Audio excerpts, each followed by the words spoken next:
check the mic and make sure it sound right, boys. आप सुन रहे हैं My Topic Let's Pray with the boy on that mobile.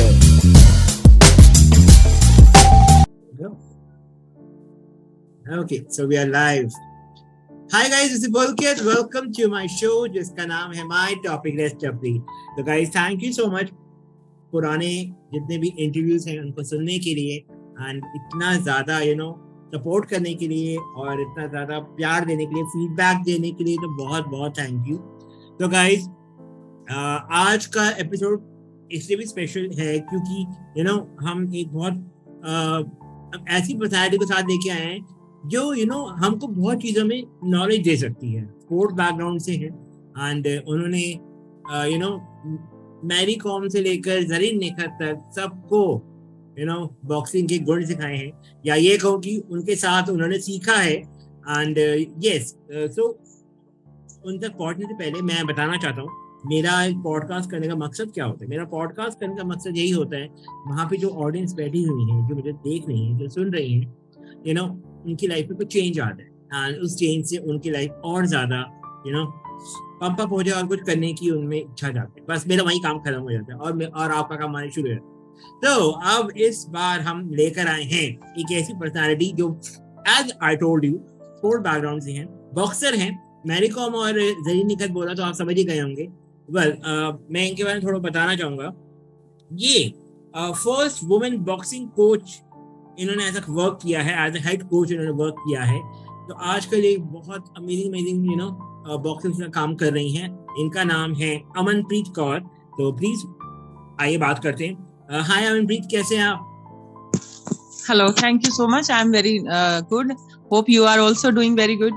Yes. Thank you so much for asking. Thank you. तो जरीन, आप मुझे please allow करें, मैं आपसे कुछ क्वेश्चन पूछना चाहूँगा. I hope. Yes, please. Okay. हाँ जी. मेरा आपसे पहला क्वेश्चन है,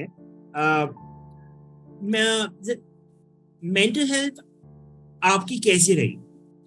बिकॉज आप एक मदर भी हैं, आप एक आप घर का भी सारा काम करते हैं, because as a married women तो सारा कुछ करना ही पड़ता है. तो प्रोफेशनल बॉक्सर भी हैं, तो ये इतनी सारी चीजें आप मैनेज कैसे करते हैं? पुलकित, थोड़ा सा आपको करेक्ट करना चाहती हूँ. Nowadays I am a coach and I am working as a full time boxing coach.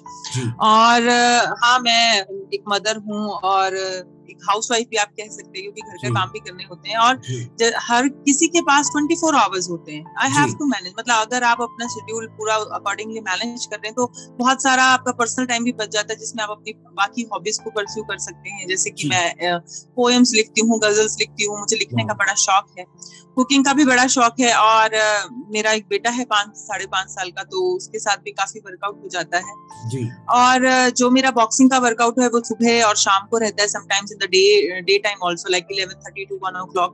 तो हमारा 2 से 2.5 घंटे का एक सेशन रहता है, morning and evening both time.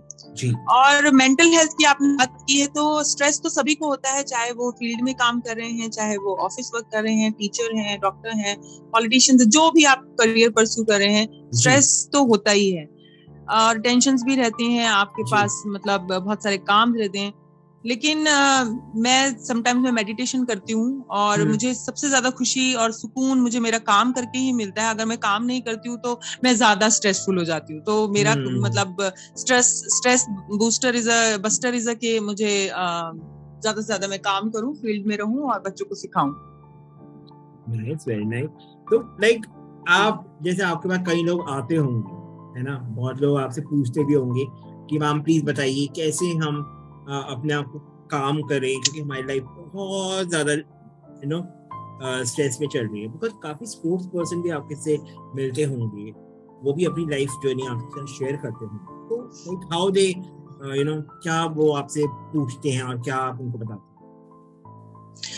देखिए, जब मेरे पास जो बच्चे आते हैं वो बॉक्सिंग सीखते हैं, गर्ल्स हैं, बॉयज भी हैं, और डिफरेंट एज कैटेगरीज के हैं, लाइक 12 to 14, 16, 21, 27, इतने साल के बच्चे आते हैं, और सभी के अलग अलग मतलब टेंशन रहते हैं, लेकिन कॉमन टेंशन ये है कि हाँ, वो लोग जो जिस चीज के लिए ट्रेनिंग कर रहे हैं वो इम्प्लीमेंट नहीं कर पा रहे हैं, वो सीख तो पा रहे हैं, लेकिन जब कंपटीशन है, ड्यूरिंग कंपटीशन वो उस चीज को अप्लाई नहीं कर पा रहे, तो वो एक उनका कॉमन क्वेश्चन रहता है। तो मैं उसके लिए यही बोलती हूँ कि कोई भी चीज को करने के लिए एक पहले एक कहावत थी कि प्रैक्टिस मेक मैन परफेक्ट, मतलब अब करेक्ट हो गए कि practice make a person perfect.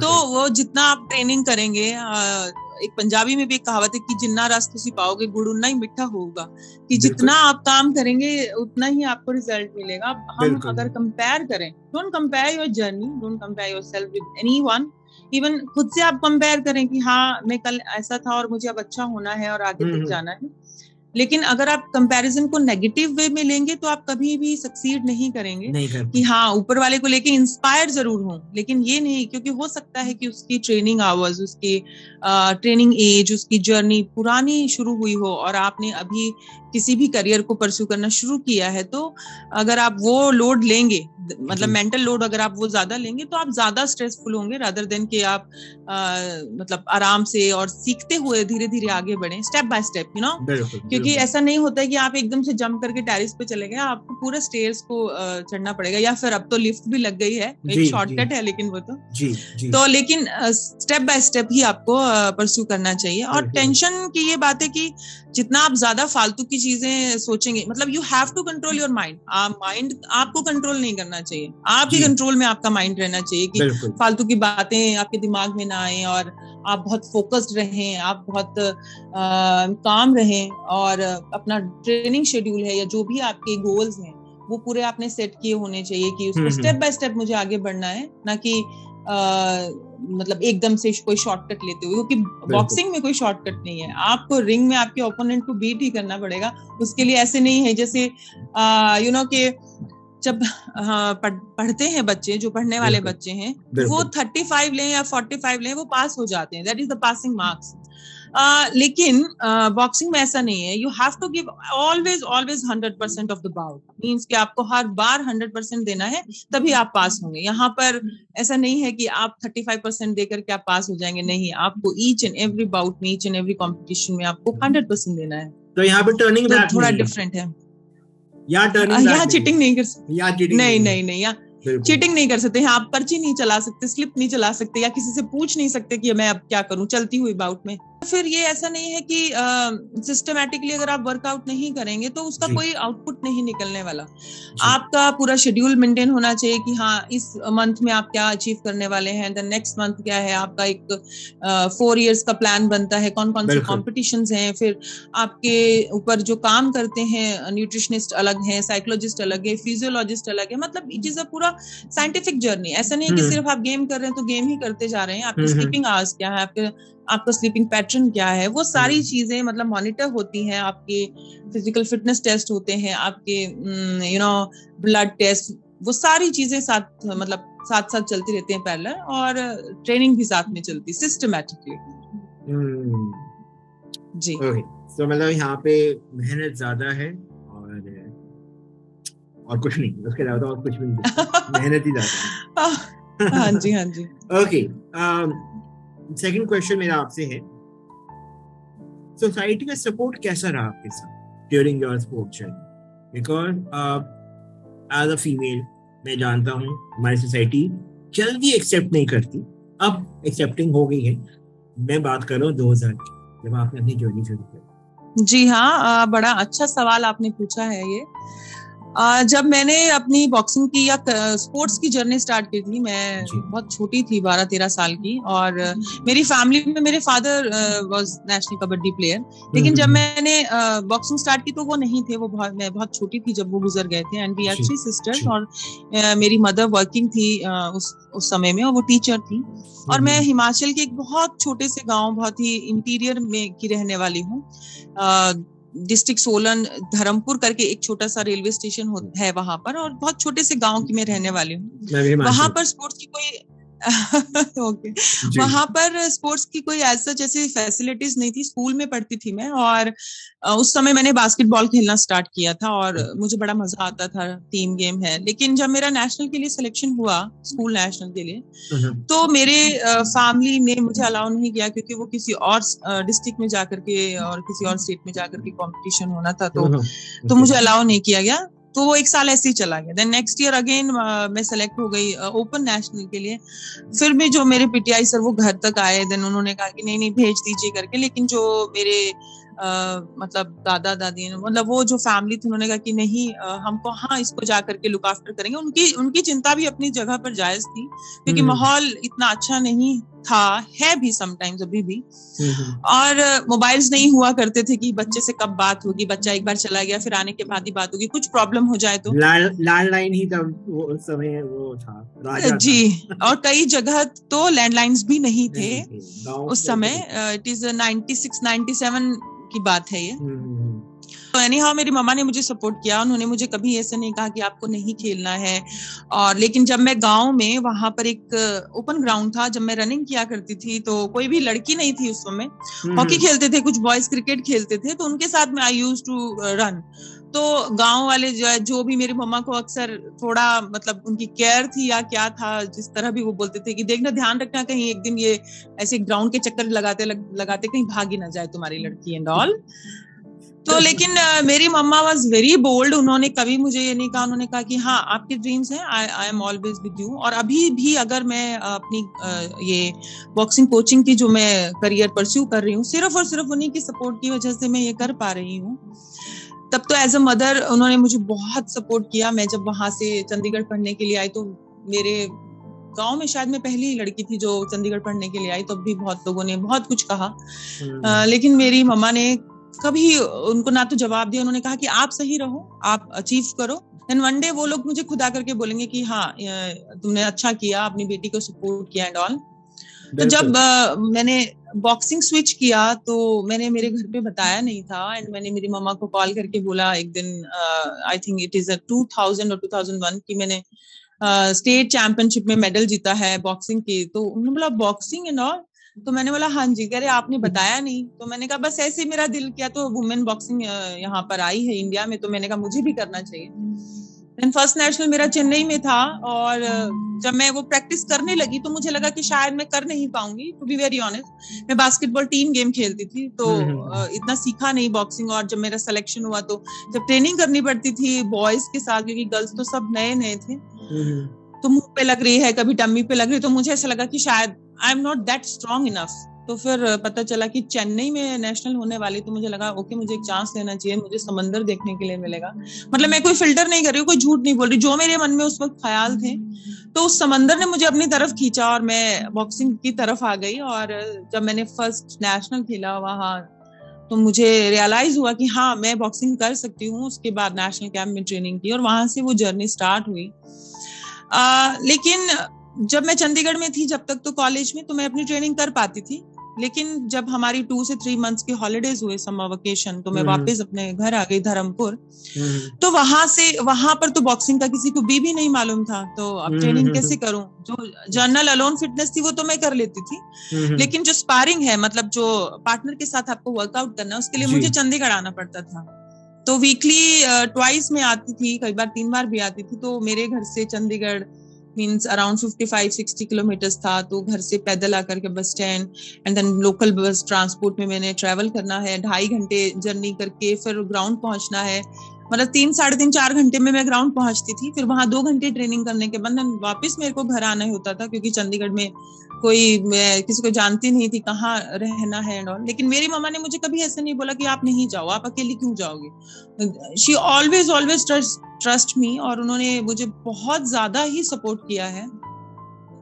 Society की तरफ से थोड़ा कम सपोर्ट कहूंगी मैं, मतलब बिल्कुल जितना वो कर सकते थे। सोसाइटी में लेडीज भी आती हैं, जेंट्स भी आते हैं। और जब मैंने अपना बॉक्सिंग कोच में बन गई, उसके बाद मैंने भोपाल में जब अपनी as a career boxing coaching start की, तो भी वो लोग इतने सपोर्टिव नहीं थे। मतलब आप अकेली क्यों रह रही हो, आप लेट आवर्स क्यों आओगी, आप अर्ली आवर्स क्यों जाओगी, 100 तरह के क्वेश्चंस एंड आंसर्स थे। और फिर अगर आपका ड्रेसिंग सेंस, आपकी पर्सनालिटी सोसाइटी से थोड़ा सा भी हट करके है तो लोग बहुत जल्दी आपको जज करते हैं। इवन अब भी मैं अभी मुझे तो बॉक्सिंग सिखाते हुए मोर देन 17-18 इयर्स हो गए हैं, लेकिन फिर भी मतलब मैं लोगों की नजरें पढ़ लेती हूँ और अभी भी लोग इतने सपोर्टिव नहीं है। मींस कि अगर आप पुलिस में जॉब करते हैं तो आपको फिट रहना है, ऐसे ही हमारा स्पोर्ट्स का है। अगर मैं फिट नहीं होंगी तो मैं बच्चों को क्या सिखाने वाली हूँ? तो अगर मैं फिट रहती हूँ तो उसमें भी लोगों को मतलब एक बेवजह की, मुझे समझ नहीं आता, एक नफरतें औरतें बहुत झेलती हैं, चाहे वो घर है चाहे वो सोसाइटी है। तो मैं सिर्फ एक रिक्वेस्ट करती हूँ कि जो कुछ भी हम देखते हैं अनपढ़े हुए जो अनकहे हुए जो सवाल, वो मतलब अजीब सी नफरतें और अजीब से जो उनके ख्यालात रहते हैं उनको थोड़ा सा अब आप कम करें। मेरा सोसाइटी से एक बस यही रिक्वेस्ट है कि हम कम नहीं है, ना ही मुझे किसी जेंट से ना ही किसी लेडी से कोई कंपटीशन करना है। बस यही कहना है कि हमें भी सांस लेने का हक है और हम भी अपने सपने परस्यू करना चाहते हैं और हमें करने दीजिए। बस इतना ही कि डोंट जज। मतलब आप किसी को जानते नहीं है। मैं कहती हूँ कि अगर किसी जैसे मेरी मम्मा हमेशा बोलती हैं कि किसी एक हादसे से जिंदगी हादसा नहीं बनती। तो आप जब कोई भी चीज करते हैं, पढ़ते हैं या लिखते हैं या फिर आप बॉलीवुड में हैं, आप राजनीति में हैं, कहीं ना कहीं आप किसी ना किसी हादसे के शिकार जरूर होते हैं, लेकिन उस हादसे से जिंदगी हादसा नहीं बनना चाहिए। तो आप स्ट्रांगली अगर आगे बढ़ रहे हो तो सोसाइटी को क्यों प्रॉब्लम होना चाहिए? उनको तो इनकरेज करना चाहिए। बिल्कुल बिल्कुल। बस इतना ही है कि सोसाइटी समझे सभी की जर्नी को। और मैं भी सोसाइटी हूँ, ऐसा नहीं है कि सिर्फ मैं भी सोसाइटी में आती हूँ। तो मैं आई ऑलवेज के एक बॉक्सर या एक प्लेयर और या एक अच्छा कोच बनने से ज्यादा बेहतर है कि आप एक अच्छा इंसान बने। वही मेरा मोटो है। हाँ जी। तो आपने मोटी मोटी बात करी कि सांस देने का हक सबको है, तो वही हमारी लाइफ में एक लाइन है जो अंडरलाइन होनी बहुत जरूरी है और सबको दिखनी बहुत जरूरी है, और मोटे मोटे अक्षरों में बोल्ड लेटर में वो दिखनी बहुत जरूरी है कि सांस लेने का हक हम सबको। बस यही है, ये इसी में ही मैसेज मिल जाता है सबको। हाँ जी। ओके जी। तो अमनप्रीत, मेरा थर्ड क्वेश्चन आपसे है, एक बॉक्सर के लिए क्वालिटीज क्या चाहिए, है ना, एक सर्टेन लेवल तक रीच करने के लिए? हालांकि शायद मैं बहुत बड़ा नाम ले रहा हूँ, मैरी कॉम, एमसी मैरी कॉम, वो तो खैर ही the goddess of boxer, but steps होते होंगे आई एम श्योर। तो वो क्वालिटीज क्या चाहिए एक बॉक्सर में? आपको क्या देखती हैं क्वालिटीज कुछ तो होंगी? सबसे बड़ी जो क्वालिटी मैंने अभी तक इतने साल के करियर में नोटिस की कि आपका दिल बहुत मजबूत होना चाहिए। मीन्स के खतरे को देख के आपकी आंखें बंद नहीं होनी चाहिए, आपकी आंखें खुली रहनी चाहिए, आपकी ऑल सेंसेस काम करने चाहिए, आप डरने नहीं चाहिए। That is the biggest quality.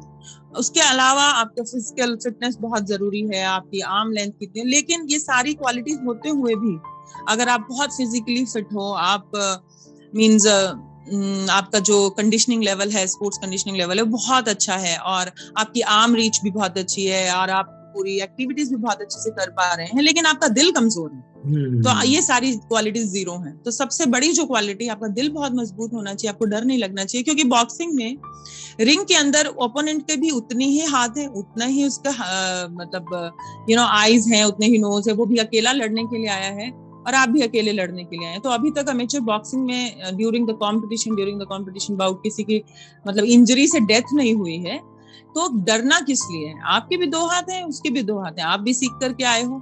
बस उस पर्टिकुलर टाइम पीरियड में कौन अपना सीखा हुआ इम्प्लीमेंट कर जाता है, दैट विल द चैंपियन, मतलब वो चैंपियन बनेगा। तो सबसे बड़ी क्वालिटी है कि आपका दिल बहुत ज्यादा मजबूत होना चाहिए। और रही रिक्रूटमेंट करने की बात, जब बच्चे बॉक्सिंग को चूज करते हैं तो ऑब्वियसली अच्छी हाइटेड बॉक्सर को काफी एडवांटेज मिलती है, लंबे बॉक्सर को, और जिसकी आर्म लेंथ ज्यादा हो, मतलब और थोड़ा नेक ज्यादा लंबा ना हो, और बाकी जो क्वालिटीज हैं वो तो ट्रेनिंग के साथ डेवलप हो जाती हैं, जैसे आपकी स्पीड इंक्रीज हो जाती है, आपकी स्ट्रेंथ इंक्रीज हो जाती है। और बॉक्सिंग में जो सबसे ज्यादा जरूरी है वो है एक्सप्लोसिव स्ट्रेंथ, मींस कि आपकी पंचिंग पावर, स्पीड से आप पावरफुल पंचेस को टर्मिनेट कर सके ओपोनेंट की बॉडी के ऊपर, और आपका फुट मूवमेंट बहुत अच्छा होना चाहिए। वो धीरे धीरे आप मतलब ट्रेनिंग करेंगे तो आप सीख लेंगे। बस सबसे बड़ी बात है दिल मजबूत होना चाहिए। दिल मजबूत होना चाहिए। मतलब मैरी कॉम को अगर लोग देखते आए हैं तो उनका दिल बहुत मजबूत। मैरी की मैं बात करती हूँ, मैं एज अ बॉक्सर भी मैंने उनके साथ नेशनल कैंप्स काफी अटेंड किए हैं। शी इज मतलब उनका तो कोई कंपैरिजन ही नहीं है, शी इज इंस्पिरेशन, और वो बहुत बहुत स्ट्रांग है। उनकी जर्नी जब स्टार्ट हुई थी, वो मणिपुर के एक छोटे से गांव से आती हैं और एथलेटिक्स करती थी। उसके बाद उन्होंने बॉक्सिंग स्टार्ट की, और फर्स्ट जब उन्होंने नेशनल खेला, उसके बाद से जब उन्होंने मेडल स्टार्ट किए जीतना, तो वापस मुड़ करके नहीं देखा। लेकिन उनकी लाइफ में भी बहुत सारे अप डाउन्स आए हैं। कभी जैसा कि आप लोगों ने MC मैरी कॉम मूवी भी देखी होगी, उसमें एक पासपोर्ट वाला इंसिडेंट था। तो उनका जो पासपोर्ट मतलब मिसप्लेस हो गया था जिस वजह से भी, तो उस वक्त वो कंपटीशन खेलने वाली हैं, और आप साइकोलॉजिकली आप ये पता है कि मुझे खेलने जाना है और फिर मेरे पास पासपोर्ट नहीं है, तो बड़ा डिप्रेस हो जाते। लेकिन वो कभी डिप्रेस नहीं है, वो मेंटली बहुत ज्यादा स्ट्रांग है। और उनका जो रिएक्शन है वो मींस कि हम तो बोलते हैं कि जैसे कोबरा एक से डंक मार के वापस आते, तो ऐसे पंच मार के एक मतलब बहुत जल्दी से वो वापस अपना हाथ लेकर के आती। Super fast. और she is yes very very, और she is a mother of 3, मतलब एक बेटी भी है, 4 हैं उनके बच्चे, लेकिन बायोलॉजिकली मदर वो 3 की हैं। और उसके बाद कम बैक करना और वेट मेंटेन करना, यू नो इतनी एज में आकर के, शी इज 38-39 इयर्स ओल्ड, और इस उम्र में आके अपना वेट मेंटेन रखना मींस 51, 48 इन 2 कैटेगरीज में वो पार्टिसिपेट करती आई हैं। तो वो भी बहुत बड़ी विल पावर की जरूरत है, मतलब विल पावर बहुत स्ट्रांग है उनकी, बहुत ज्यादा। ये क्वालिटीज बहुत मायने रखती हैं। किसी को भी अपना career as a boxer choose करना है तो ये कुछ मेन पॉइंट है जो बहुत जरूरी है, बहुत जरूरी। ओके, मेरा आपसे एक अगला क्वेश्चन है, अगर आप स्पोर्ट्स पर्सन नहीं होते तो आप क्या होंगे? या एक और क्वेश्चन है इसी के साथ ही, कुछ ऐसा जो आप इस स्पोर्ट में कुछ चेंज करना चाहेंगे?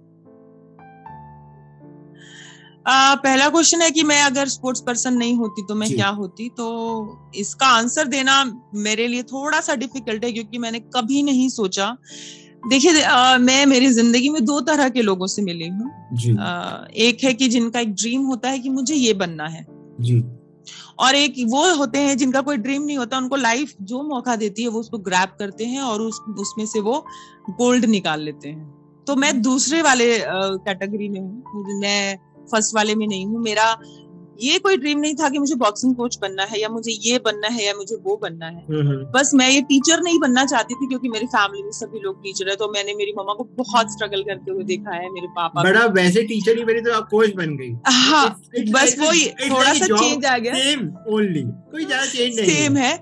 हाँ जी बिल्कुल। हाँ, मैं अगर अभी आप बोल रहे हैं तो मुझे ऐसा लगता है कि मैं लिखती बहुत ज्यादा हूँ, तो मुझे लगता है कि अगर मैं बॉक्सिंग कोच नहीं होती तो शायद मैं लिरिसिस्ट होती, कहीं ना कहीं खुद बहुत अच्छा लिखती होती। अभी कम लिखती हूँ लेकिन लिखती हूँ। ये शौक भी मुझे, ये हुनर मेरे पापा से मिला है। मेरे पापा बहुत गजलें गाया करते थे और लिखा भी करते थे, उनकी एक बुक भी पब्लिश हुई थी कुछ समय पहले। तो लिरिसिस्ट होती पक्का, लिखती मैं। और स्पोर्ट्स में मैं चेंज क्या करना चाहती हूँ, स्पोर्ट्स हमारा अच्छा चल रहा है, और अभी तो जब शुरुआत हुई थी बॉक्सिंग की 2001 में फर्स्ट नेशनल हुआ था वुमेन का, तब जो मेरे साथ की जो बॉक्सर्स थी, हेमलता हैं, वो भी अभी बॉक्सिंग कोच हैं, क्लाऊ हैं, वो भी बॉक्सिंग कोच है, मैं उन सभी को मेरे साथ की जितनी भी गर्ल्स थी, करमजीत थी, उनको थैंक्स बोलना चाहती हूँ पहले तो, कि हम लोगों ने इतनी सारी प्रॉब्लम्स के बाद भी अपना पैशन, अपना जुनून नहीं छोड़ा, बिल्कुल, कि सोसाइटी की टेढ़ी नजरों को झेलते हुए, पेरेंट्स का सपोर्ट भी नहीं था किसी को, तो फिर भी वो, किसी का ब्रदर सपोर्टिव नहीं थे, किसी के फादर सपोर्टिव नहीं थे, फिर भी उन्होंने अपना पैशन नहीं छोड़ा और परस्यू करते रहे बॉक्सिंग। कभी किसी की डांट खा के, तो कभी किसी की मार खा के, कभी किसी की गंदी नजरें झेल करके भी उन्होंने अपना पैशन नहीं छोड़ा। और उन्हीं लोगों की, हम ही लोगों की वजह से अभी जो बॉक्सिंग में, even Mary Kom also, Mary Kom तो अभी भी खेल रही हैं, बिल्कुल, एल सरिता, जेनी, जो भी पुराने बॉक्सर्स थे, अभी रिसेंटली अभी जरीन निखत, हाँ, निखत के साथ भी आपने अभी जाना है कि उन्होंने कितनी हार्ड लाइफ देखी है सोसाइटी की तरफ से, बीइंग अ मुस्लिम वुमेन, फिर भी वो आगे आई और उनके आने के बाद काफी मुस्लिम वुमेन अभी हैं। अल्फिया पठान है, अर्शी खानम है और अर्शिया है, काफी लड़कियां हैं जो मुस्लिम फैमिलीज से भी आगे आ रही हैं। कोई ना कोई रोल मॉडल होता ही है, बिल्कुल, और किसी ना किसी को रोल मॉडल बनना भी पड़ता है जी। जो सामाजिक वर्जनाएं हैं, क्योंकि सोसाइटी को भी थोड़ा अपडेट होना चाहिए और बदलना सिर्फ मैं यही चाहती हूँ सोसाइटी की तरफ से कि थोड़ा सा दिल से वेलकम करें। और जब कोई जीतता है तो सब वेलकम करते हैं, लेकिन जब कोई हार जाता है, जब वो अपनी कोशिश में वो कामयाब नहीं हो पाता, तो उसको ताने ना दें, उसको और उसकी हिम्मत बढ़ाएं कि नहीं, आज नहीं तो कल अगर आप सच्चे मन से करेंगे तो definitely you will achieve your goal, other than कि ओ तुमसे तो हो नहीं पाएगा, तुम कहाँ मैरी कॉम बनने चली हो क्या, अपने आप को निखत जरीन समझती हो क्या। मीन्स इस तरह के एग्जाम्पल्स ना दें और बहुत अच्छा सपोर्टिव रहे। उसके लिए भी सोसाइटी को थैंक्स भी है, लेकिन एक बड़े हिस्से को अभी थोड़ा और सुधार की जरूरत है। बिल्कुल बिल्कुल। आई होप वो शायद सुधार हो भी जाए और आने वाले वक्त में, और बहुत जल्दी लोगों की चक्षु खुले। बिल्कुल। ओके, वैसे आपने मैसेज दे दिया सोसाइटी को। मेरा लास्ट क्वेश्चन यही था, any message to society? Society भी है और जो हमारे कई बच्चे हैं, देखिए अभी भी जब स्कूल में पढ़ने वाले बच्चे हैं या कॉलेज जाने वाले जो भी बच्चे हैं और गेम्स करने वाले भी जो बच्चे हैं, उनसे भी मैं यही कहूंगी कि जो आपके साथ खेलने वाले हैं, गर्ल्स हैं या बॉयज हैं, don't bully anyone on their physical appearance या कलर या कास्ट एंड ऑल। ये छोटी छोटी बातें लगती हैं, लेकिन कभी कभी ये बहुत बड़ा रूप ले लेती हैं और दिल को बड़ी मतलब बेवजह की कोई आपसे हेट करता है तो बड़ा चुभता है वो चीज। तो वो चीजों को छोड़ करके पॉजिटिविटी को बढ़ाइए, क्योंकि सोसाइटी और देश सिर्फ आप लोग बदल सकते हैं, जो आने वाली पीढ़ी है। हम भी बदल रहे हैं और हमारी कोशिशों को और आप आगे बढ़ाएं और दिल से सपोर्ट्स करें, दिल से अपना काम करें जो भी आप काम कर रहे हैं, और पॉजिटिविटी बढ़ाएं, बस इतना ही। बिल्कुल। So thank you Amanpreet, thank you so much आने के लिए और टाइम निकालने के लिए। Thank you so much. कैसा लगा? Thank you so much. मुझे बहुत अच्छा लगा, और सबसे जो मैं मतलब फेस जो मैं कर रही हूँ, जो करते आई हूँ, वो मैं आपके थ्रू मैं चाहती हूँ कि लोगों तक पहुंचे, जो भी सुने, मतलब उनको ये हो कि अगर कोई चमक रहा है तो वो जरूर जल भी रहा होगा, और उससे जले नहीं, उसकी जो वो तपा है धूप में, बारिश में, उसको आप रिस्पेक्ट करें और एक्सेप्ट करें। बिल्कुल। तो thank you Amanpreet, thank you so much for coming. So guys, ये था मेरा आज का शो। आपको कैसा लगा मुझे जरूर बताइएगा। एंड आप अमनप्रीत को भी फॉलो कर सकते हैं। अमनप्रीत की भी एक प्रोफाइल है, इंस्टाग्राम आईडी है, आप उनको फॉलो कर सकते हैं। एंड आप मुझे भी फॉलो कर सकते हैं अगर आप चाहें तो। तो guys, definitely I'll gonna follow you. तो guys, सबसे इम्पोर्टेंट क्या करना है, मेरे को सपोर्ट करना है और ध्यान रखना है, एंड दुआ में याद रखना है। Bye, please take care. Bye.